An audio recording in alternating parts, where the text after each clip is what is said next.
Halo teman-teman semuanya, balik lagi ke YouTube channel aku, Jessica Christy, channel yang tentunya akan membahas seputar tips, edukasi, karir, dan financial freedom.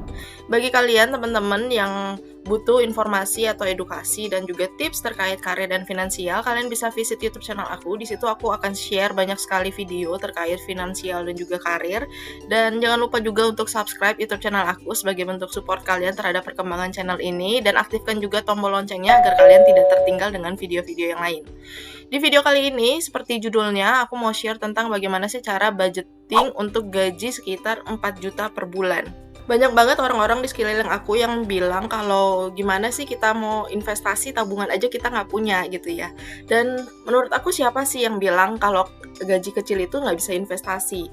Nah, semuanya itu bisa kalian lakukan, bahkan investasi sekalipun, walaupun gaji kalian kecil, kalau kalian punya kemauan dan niat. Dan percuma aja kalau gaji kita besar tapi kita tidak bisa manage dengan baik, akhirnya duit itu juga habis juga. Jadi bukan seberapa besar atau kecilnya gaji yang kalian punya, tapi yang penting adalah seberapa besar yang bisa kalian saving. Nah, disclaimer dulu, di video kali ini aku mau share tentang bagaimana cara budgeting untuk gaji 4 juta per bulan. Tapi perlu kita ketahui juga bahwa budgeting itu tidak ada rumus pastinya, jadi memang benar-benar sesuai dengan kebutuhan kita bisa adjust dan sesuaikan dengan kebutuhan kita masing-masing, karena akan berbeda pengeluarannya antara kita yang tinggal di kota besar dengan orang yang tinggal di kota kecil. Jadi, video ini aku buat hanya untuk menggambarkan dan mensimulasikan bahwa gaji berapapun yang kalian punya, kalian tetap bisa untuk berinvestasi dan juga menabung. Hal pertama yang harus kalian lakukan adalah pada saat kalian terima gaji, kalian langsung sisihkan. Sisihkan ya teman-teman, bukan disisakan. Karena kalau sisakan itu tidak akan tersisa ya pastinya. Pasti duit kalian itu akan habis.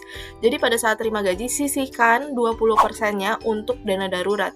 Ingat ya teman-teman, dana darurat itu penting banget untuk kita punya sebelum kita mulai berinvestasi. Tapi di simulasi ini, aku mau coba untuk mensimulasikan kepada kalian bahwa kalian bisa mengumpulkan dana darurat sambil kalian menyicil untuk mulai berinvestasi. Nah, jadi langkah pertama adalah sisihkan 20% untuk dana darurat. Kemudian 10%-nya kalian bisa sisihkan untuk investasi. Nah, investasi 10% dari gaji kalian 4 juta itu sama dengan 400.000.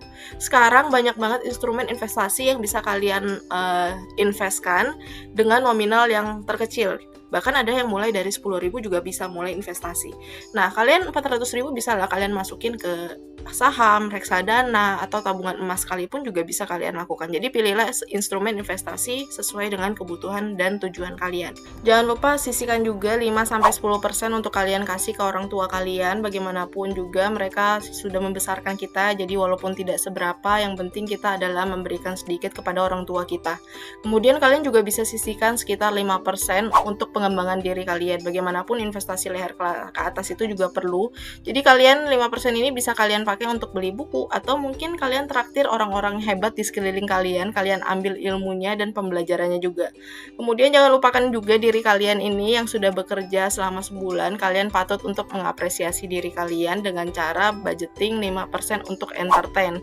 Kalian bisa pakai duit ini untuk misalnya hangout dengan teman-teman kalian, atau misalnya kalian bisa untuk menabung untuk rencana liburan kalian ke depannya. Nah, kemudian 50%-nya bisa kalian pakai untuk kebutuhan hari-hari kalian seperti makan, bayar transport, atau bayar kosan. Tapi syukur-syukur aja kalau kalian masih tinggal sama orang tua, kalian bisa potong bayar kosan ini, duitnya kalian pakai untuk keperluan yang lain.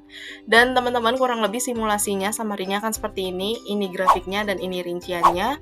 Semoga bisa memberikan gambaran kepada kalian bahwa gaji 4 juta kalian masih bisa menabung dan investasi.